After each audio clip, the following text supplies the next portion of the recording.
Ayun, so good evening guys. Ngayon po ay Wednesday, November 26, 2025 at lumaban ng konti yung index natin. So nag-close ulit tayo ng 6,004.70 tapos nag-up yung index ng 0.48%. Pero pakiramdam ko marami pa rin mga bumagsak na mga blue chips ulit na stocks natin. So yung mga winners natin dito sina ICT, BDO, URC, Metrobank, pero the rest, laglag pa rin sila, sina SM. Nag-drop ng 2.88%. So, nakapagtataka sa kanya, so, di ba, ang laki ng net foreign buy ng market. Umabot tayo ng 2.39 billion. So, kaninong stock na naman kaya to? Nung huli, si Plus, di ba? Yung pinag-uusapan natin. So, ito, hindi ko sure kung sino ngayon. So, pwede nyo ilagay ulit sa comment section. Maraming salamat doon sa mga nagko-comment kung saan galing yung ating net foreign buy na malaki dito sa market. Pero overall picture, hindi ganun meron isang stock dito, si Tech, malakas yung galaw. Pero majority ng mga stocks natin for today's trading, medyo ano lang, sakto lang yung galawan ng iba. So hindi sobrang taas, nag-up lang yung ibang mga umakyat na stocks and then meron din mga bumagsak na stocks tayo. So pagdating sa US market, kagabi okay no. Okay yung closing nila, 'di ba nung pre-market nila kahapon medyo mapula. Pero maganda yung closing niya. So yung Europe stocks sumunod na rin. At saka majority ng Asian stocks natin is okay din yung kanyang galawan. So doon naman sa ng crypto, nag-steady lang sa 86.9K si Bitcoin. Ayan. Medyo bumabawi na yung nabili ko na si Sol. Nasa 138 yata yung kanyang price, USD per Sol token. Hopefully makabawi na kasi kung ito yung pinaka-bottom natin sa crypto, di maganda, meron siyang bounce na pwedeng mangyari. Okay, so balik tayo dito sa Philippine markets. So yung mga nababasa ko sa Twitter, related pa rin kina Saldi ko, di ba? So ayaw yata, kinancel, di ba? Kinancel yung mga passports nila kasama si Harry Roque, yung isang kasama ni Mamban Mayor natin, di ba? Alice Go. Tapos, pinsan niya yata yun. Tapos si Saldico. Ayan, kinancel yung mga passports nila. So, yun lang naman yung mga major news na nakita natin dito sa market. Okay. So, nauna sa lista natin si Tech. Binomba yung price action niya, nag-up siya ng 17.24%. So may maraming mga small caps na gumalaw for today's trading natin. Yung mining pala, yung iba nag-pullback. Pero ito si Apex nag-up to ng more than 1%. So IMI yung pangalawa sa listahan natin. So diretso si IMI So nag-up siya ng 7.55%, parabolic na to. And then meron siyang 4.11 million na net foreign sales sa market. Si Birit, so kasama ni Haven, ito nag-bounce si Birit. Nag-up siya ng 4.48%. Meron siyang 71K net foreign buy. Tapos si Haven natin, nag-pullback naman. Pero okay na yan, malaki na yung binalik niya. Negative 11.16%. And meron siyang 402K net foreign buy. Tapos si Plus, yung alaga natin, laglag. So nandito sa training stocks, nag-drop siya ng 4.79%. Pero meron sa maliit na net foreign sale na 6.3 million. Tapos sa representative ng mga umakyat na mining stocks natin kahapon, si APX, nag-up ng 1.8%. Pero si OGP, bumagsak yata Meron siyang 1.24 million na net foreign buy. Okay? So yun po yung mga pag-uusapan natin. So disclaimer pa rin sa channel natin, as usual, yung ating review is for education purposes lang po yan. So wag mong gagamitin to as a reason para mag-buy, sell, or hold ng stocks. Meron po kasing risk na involved sa market. Due diligence na lang po ako ng stocks yung gusto yung bilhin. And then follow mo lang po ako dito sa ating Palabra Trader na YouTube channel as usual para updated ka sa reviews natin, good times or bad times, sabi natin. Or kung gusto mong sumali sa trading group, so join ka lang dito sa trading community natin. Okay? So yung mga nakasubscribe, maraming salamat po doon sa mga usual na viewers natin. Hindi pa rin tayo makasampa sa 1K. Company reviews, check mo na lang profit or loss, mga sample trades sa PSE market. Kailan tayo ulit kaya babalik sa 7,000 level. Basic indicators, technical analysis, fundamentals, yung mga risk management and basic learnings. PSE Stock Market Studies natin. Okay? So sa crypto, follow mo lang po ako dito sa ating Palabi Trader Crypto to. So meron tayong isang upload kanina. Ayan. So finally, nakapag-upload ulit tayo. So check mo na lang yung bagong token na ni-review natin dito. So under siya ni probit.com. Wala akong na-receive na comment sa ano eh. Kung okay ba si probit.com pagdating sa trading sa Philippines kasi nakaban sina ano, di ba? Sina sina Binance, yung mga major na crypto exchanges natin. Okay? So double check mo na lang 'yan, Facebook account na Palabi Trader para sa mga post natin, social media. So check mo na lang, may post din tayo diyan. Tapos si Facebook page, pili ka na lang po diyan ng pa-follow mo para updated ka sa review. Bodega Pick, yung mga articles natin sa local market. Tapos sa Twitter, so check mo na lang. Tapos sa Twitter is meron na tayong summary. So ito na, di ba? So pinopost ko yung mga related doon sa flood control para updated tayo sa kasi doon nag-react yung market natin last time pa. So ito kaya net foreign buying na to dahil ba sa kay yung mga arrest warrant na binigay sa kanila. So net foreign buy tayo na 2.38 billion. So malaki yan. So pero ang hirap hanapin sa individual na stocks natin. Pero nung mga nakaraan naman, 'di ba? So parang bumalik lang siya, no? Kahapon ba yung O kahapon 2.98 billion naman yung net foreign sale natin kahapon. Okay? So pinakamalakas ngayon 0.48% lang naman is si property natin. So nag-up po siya ng 1.31 percent. So si mining nagpahinga pero up pa rin siya 0.1%. And yung pangalawa na makiat si 1.24% si finance natin. So holding firms yung mga bumagsak for today's trading natin, nag-drop siya ng 1.31%. Okay? So ito yung pinaka-main na balita. So just in, BBM says that sa AMLA to, no, froze 12 billion peso worth of assets in relation to the corruption probe including Saldicos. Siya yung pinakamalaki, no? 4 billion air assets. Ayan. Alam natin negosyante si Saldico pero yun nga, syempre marami siya pera pero ganyan yung kalaki talaga, di ba? So billion-billion. Parang yung mga Discayas din, di ba? May business din. Pero 'di ba, alam natin kung saan galing yung majority ng mga assets nila. Okay, so nag-frozen yung mga. Ang dami din, no? 3,566 bank accounts, 198 insurance policies and 247 vehicles, 178 properties and 16 e-wallets. Okay? So hindi ka talaga makakatakas. Ito yung closing natin no around 3 p.m.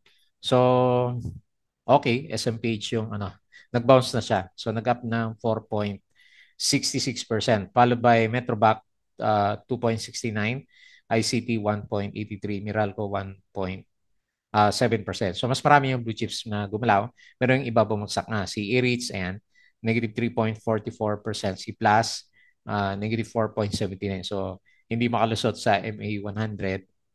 GGS nag-drop pa rin, negative 3.18%. SM minus 2.88%. Okay? So hopefully kasi may magandang net foreign buy bukas makita ulit natin 'yan. So net yung closing natin 6,004.7. So solid daw sabi ni Investa pero ampaw ang tingin natin. Ali, so ito nag-drop pa siya ngayon o kahapon to. It sold 4.19 billion shares in Israel Investment Trust arm E-REITs. So magkano kaya niya binenta? Baka kaya nag-drop si E-REITs natin. Okay, so basahin natin 'yan. Share buyback fruits BRN Meg Ali Robinsons Retail. E-REIT portfolio WALE is 20 years. E-REITs overall weight average lease is 20 years broken as follows. Ayan. So buhay na buhay yung kanyang negosyo. Office ang pinakamalaki nasa 68%. So yung pinaka first half ng market natin nag-drop siya, di ba? Negative 0.17. So nangunguna kanina Metrobank 2%, Meralco 1.79, ICT 1.74. Pero si Plus yung pinakamalaki talaga yung drop.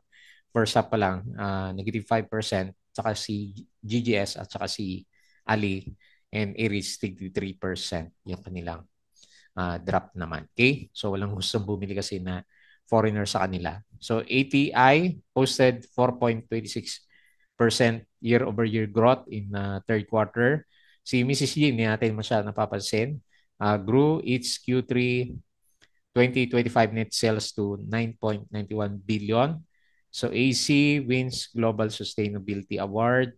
Figaro Coffee, tagal na rin to, hindi natin nababalitaan. Signs deed of exchange for shares in Angel's Pizza. Okay? Manila Water, stress balance energy mix. Nung umaga, sa pre-open na market, so halos walang galawan, no? Daming drop no ano opening ng market natin. Ayan, no. So laglag na pala no umaga pa lang si Plus at saka si A-REITs. So breaking CBAC BDO draws massive demand for $500 million notes at 4.375%. So US stocks extend rally on rate. Ito yung ano nila na may interest rate cuts. Okay. ICT Northport is boosting its cargo handling capacity with two new Konecranes Gutwald ES5. Ang haba ng pangalan. Mobile Harbor Cranes. So, crane lang yan. Okay? So, ito yung closing ng US market. So, pangalawang araw to na malakas sila. So, tingnan natin kung malakas pa rin sila ngayon. Kasi parang malakas yung, yung nakita natin na futures. Then, good sign yan para dito sa natin. Dito sa US market natin. So, highlights, Meralco setting 26 billion, 30 billion distribution, CapEx. And then si Jollibee, three Jollibee brands, ano ba yan? Rank among top performance in ASEAN 500 report. Video eyes potential 5-year dollar ban. And then corporate updates, SMPH, Iloilo redevelopment, Meralco 27 to 30 billion infra for 2026. And then si Globe, EV rollout via AC Mobility. Okay? So yan po yung mga balita, konti lang. So ito lang yung kay BBM lang yung pinaka malakas na balita. Hopefully good news yan pagdating bukas naman. Okay? So patalastas ulit yung mga gusto ng guide sa trading sa Philippine markets. Sali lang po kayo dito sa Patreon channel po natin. Okay? So message nyo po ako pag may questions kayo diyan sa Patreon po natin. Okay, so balik tayo dito. So punta tayo dito sa PSE market. So ano ba to? Arangkada ba tayo ulit? Medyo bumawi yung yung foreigners buying natin. Although mas mababa siya kasi 2.98 kahapon. 2.39 billion yung pumasok ngayon. Hopefully good news yan para sa mga stocks natin. Pero hindi ko pa rin inaalis yung trading range na binubuo ng index kasi siya inuuntog tapos nagda-Dow G tayo dito. So meron tayong malakas na resistance sa 6,100. Pero ang pinaka niya, so dito sa actually 6.2. Kaya lang ayaw natin maging bullish kasi nga hindi natin mabilang ng tama yung pasok ng foreigners. So anyway, good sign pa rin kasi lumalaban yung index and then above pa rin naman siya dito sa downtrend na trading range natin. So medyo sumasakay siya ng konti. Ayan. So 2 days pa bago natin malaman yan kung babalik ko ulit siya. So anyway, nag-stay naman siya dito sa above ng RSI 50 level. Ayan. So okay yan. Tapos yung MACD, bullish din yung itsura ng MACD formation natin. So nag-close tayo ng 6,004.7. So sinagad sa 6K. Magandagad na tignan. 0.48% and 2.39 billion net foreign buy. Okay? So punta tayo sa mga winners. Ano bang balita dito kay Sir Tech? Wala akong mabasa na balita eh. So tingnan natin kung pinitik o dire-diretso lang yan. So nag-up siya ng 17.24%. Fall by IMI, ito, parabolic na siya. No? IMI natin. So nag-up siya ng 7.55. So ganda, no? Diretso. SMPH, 4.66. Ayan, lumaban. Hopefully mag-breakout na yan. Tapos si BREIT, 4.48%. Dahan-dahan din, no? Diretso si BREIT until sa dividends natin na 3% siguro. FCG, medyo kulang pa sa volume. 3.64%. Sino pa? Axilum, pero pangit ang chart na ito, di ba? Ayan, basag-basag. 2.56%. And lastly, si BLL, walang volume. Hanap tayo na may volume. Si ICT, 1.83%. At saka si Apex nga pala, 1.8%. Maganda yung yung chart ulit ng mga mining stocks natin kahit pa paano. Okay? So, sa loser, si Haven. Golden MB siya, pero Haven na lang tawag ko ha. So, nagre-retest ngayon dito sa MA20 support. Minus 11.16. Followed by, yung may volume, si ABA.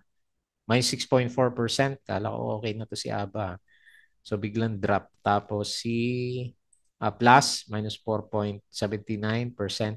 GGS, minus 3.18.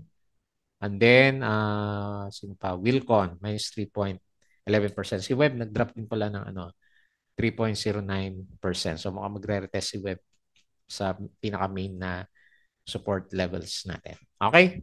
So, overall picture, okay lang yan. Basta hindi bumagsak masyado si index. So, silip tayo ng konti dito sa US market. So, based dito sa Galawan, up siya ng si S&P. Okay, nag-green kagabi. Tapos yung futures is okay ulit siya. So S&P futures 0.3 up, Dow futures 0.23, tapos si Nasdaq futures 0.39%. Ayan. So dahil diyan, maganda yung futures, rather yung trading sa Europe. Tapos sa Asian markets, berde lahat to. Ayan. Ganda ng global markets natin. Hopefully makabawi yung cryptos natin. Ayan. So, ayaw mag-refresh. So, nag-steady lang sa 86.9K si Bitcoin. Ethereum 2.9K. Si XRP 2.17. Tapos si Solana 1.37. And then si Dodge. Oh, ito, makit na. 0.15. Ayun medyo maganda ngayon yung galawan dito sa bandang cryptos natin. Okay, so quick review dito sa mga trending stocks. Okay, so unahin natin sa listahan natin si Certec kasi ito yung pinakamalakas for today's trading natin. Nag-up nga po siya ng 17.24%. So nag-breakout siya sa sinagad niya dito sa pinaka MA 100. May sign na rin pala siya, no? May breakdown siya dito and then binalikan siya and then saka pinush yung price action. So pagdating sa earnings, parang si Web, wala din tayong alam. So mahina din pala siya, minus 60% yung third quarter niya. Pero siguro, yun nga, meron siyang ugali, no? Makita mo dito. So meron siyang mga drop and then saka siya magkakaroon ng spike. So kung titignan ko siya, although naka-breakout naman sa MA 100, ayan. So ito yung pinaka pwedeng current na trading channel itong si Certec natin. So yun lang, maganda lang nangyari sa kanya, naka-push siya dito sa ibabaw ng MA 100. So pero kung wala siyang kwento, baka maudlot yung yung galaw natin. So binomba naman siya for the day. So ang pinaka-time ng pagbomba sa kanya is second half. So, after ng opening natin sa second half, nag-up siya na, sa umaga pa lang pala to. Saglit. Balikan natin yung pinaka-umpisa niya. So, November 26, 26 tayo ngayon. So, yung pinaka-umaga natin. So, around dito, no? At di natin masukat yung 19% hanggang dun sa pinaka-closing natin dito. So, ang opening natin sa kanya is around here. Around dito, no? O, ayan. So, 9:35 and then nag-pick up siya kaagad sa second half ng trading natin. Okay, so congrats dun sa mga nakasalo kung meron nakasalo dito kasi bigla naman yung kanyang spike na pinakita. So, meron siyang konting breakout. So, bigyan natin ng chance. Ang pinaka-next na resistance area natin is malapit dito sa 0.81. Malaki yung gap niya kasi ganun yung ganun yung mga galawan niya, malalaki. More than 10% yung isang galaw niya. Ayan. Hopefully, ang pinaka-best case scenario natin, kung magaya kay Web, i-close natin yung, parang gap na rin kasi ito itong malaking drop dito sa area na to. Pero kung wala siyang catalyst, mahirapan siyang i-diretso yung price action natin. Okay? So, bullish ako. Sa kanya, nilalagay ko sa 0.81. Pero sa punda, wala.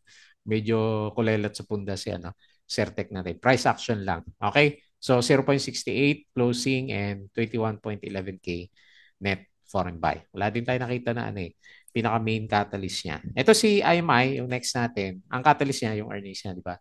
So, maganda yung earnings niya. Third quarter niya is 1,000%, di ba? Ayan, so kaya marangkada pa rin yung price action natin. Ayan, nakapunta na siya. Sakto dito sa pinag-uusapan natin kahapon, no? Actually, bumigwas pa siya. So, umabot pa siya dito. So, yun na lang. Ilalagay ko na resistance. And then, malaki yung gap. So, 3.17 yung ano, pinaka support level natin. So, ito yung din-drawing ko ba sa kanya kahapon? Dito, ano? Okay. So, meron tayong trading channel na malaki. Parang kay web din yung nakita natin yata na ano, malaki yung trading channel niya. Ayan. So, ganyan na lang muna. So, umaabot siya dito sa bandang 3.6. So, remains to be seen kung kaya pa rin niyang i-push. So, Thursday and Friday na, di ba? So, dalawang araw na lang. And overbought pa rin yung ano, yung pinaka RSI level natin sa kanya. So, anyway, ganda yung galaw niya. Pinaka overall picture is uptrend lahat ng indicators natin. Tinas ko na yung suporta kasi dito na ako tumingin sa kanya. Trinay niya kasing i-break itong mga, ano, itong mga previous na resistance area natin. Okay? So, kung gusto mo, mas madaling tignan, ito, yung MA9 na price action natin sa kanya. Okay? Congrats mula dito sa breakout. 58% up na si ano, IMI natin. So, nag-close siya ngayon, 3.42. Ito pa rin yung catalyst pa rin yung alam ko na reason. Tapos, up siya ng 7.55% and 4.11 million net foreign sell. Okay? So, next, si Birit. So, hindi na pansin si Birit, pero si Haven bumagsak. So, gusto niyang umakyat yung price action niya. Meron din siyang upcoming dividends na 3.64%. So, ilalagay ko na yung resistance dito sa, siguro pwede na yan, no? 1.56. Total, padiretso naman yung galaw. And parang meron din siyang gustong i-fill na area dito, di ba? So, ito yung sudden drop natin last time sa kanya. Okay? So, sundan mo lang yung trading lines. Okay yung price action. Meron tayong okay din na MACD. Formation, yung volume niya normal lang pero wala nagsisell. So, umakyat. And yung upcoming dividends na 3.64%. Okay. Next, Haven, Golden MB. So, based dito sa galaw niya, so nag-support. Watch out na lang kasi profit taking area yung ano current position ni ano ni Haven natin. So, kahapon, 'di ba kasi bullish tayo kasi nga mantakay mo ba naman ilang araw na sumisipa yung price action natin. So, up pa rin naman siya ng 300%. Mabot pala siya ng ano, no? 400%, 4x. So, talong-talo pa yung ano, galawan ng cryptos natin. So, medyo nauntog siya, pero RSI 50 pa rin naman. 50.57, sakto lang. And nagtatry pa rin na mag-recover yung pinaka-MACD formation natin. So, kung gusto mo ng guide, pwede rin naman yung Fibonacci levels natin sa kanya. Hanapin natin dito pala, no, pinaka-Fibonacci level natin. Pero sa price action niya, o mali reference ko, so pwede nating iakyat para sumakto. No? Ayan, halos sumakto dun sa MA20. Ayan, ganyan gusto niyang ano, uh, pinaka-support level. Okay po. So, congrats. So, may nakikita pa rin ako nagpo-post ng ano, portfolio. So, nag-close siya na 1,775, 11.16% drop. Tapos, magkano ba ang ano nito? Kasi 1.7, no? Medyo mahal nga yung ano niya, per share. 402K net foreign buy. Ba, merong sumalo sa galawan ni ano ni Haven. Okay, next. Yung alaga natin, laglag, si Plus. So, talagang malakas na resistance yung ano, yung MA Dow G pala. So, Dow G yung kahapon. Nag-support siya ngayon sa MA 100. Okay, tingnan natin bukas. Pero parang nangangamoy ano pullback si ano si Plus. So lagay ko na lang ulit yung support dito sa although masyado malayo naman, pwede mong kasi yung pinaka-channel yung ano tingnan ko sa kanya. So pwede rin naman dito sa MA20. Pag nabutas yan, then dito tayo titingin sa medyo malalim kasi may history naman siya na ano malakas talaga mag-pullback si ano si Plus. Okay? So, may dalawang araw pa naman. Tingnan natin. Malay mo, mayroong mag-push ng price action. So, RSI 50, sakto lang. Yung MACD niya, medyo sideways nga rin yung itsura niya sa galawan eh. Nag-ano lang, didikit lang yung ano, red saka blue line. So, nag-close 25.85. negative 4.79% and 6.3 million net foreign sell. Kulang na kulang sa catalyst yan. No? C+. And then lastly, sa mga mining stocks, APX, so based dito sa galaw niya, medyo bullish. Bullish pa rin yung mga mining stocks natin. Ito ba pinaka-trading channel niya? Parang ito nga, no? Okay, so malakas pa rin naman yung trading channel sa kanya. So malit lang yung galaw niya. So lalagay ko muna 10.6. Pinakauna resistance, fill the gap. 10.16 closing, 1.8% up. And net foreign buy ng 1.24 million. Okay? So anyway, goods pa rin naman yung RSI. At tsaka yung MACD, okay pa yung itsura niya. Okay? So baka nga ito yung mga pitikin eh. Pagdating ng Friday's closing ulit ng market natin, di ba? Kasi nga mining stocks yung nakakuha ng momentum ng markets natin. Okay po. So yun lang muna yung ating review for today. Very uneventful na kay Ben kasi naka 400% na pala siya from the past few days. So bukas kaya sino na namang stocks yung pipitikin, bangan ulit natin bukas. And as usual, bago tayo mag-close, please don't forget to subscribe dito sa channel. Join ka lang sa group guys kung gusto mo ng guide. Crypto to, follow mo na lang, check mo yung bagong upload natin na video, tapos sa Facebook account, Facebook page. Ayan. Pudegi Peak. Tapos yung ating Twitter, follow mo na lang. At saka yung ating Patreon channel. Okay po, so yun lang. Maraming salamat. Kita ulit tayo bukas.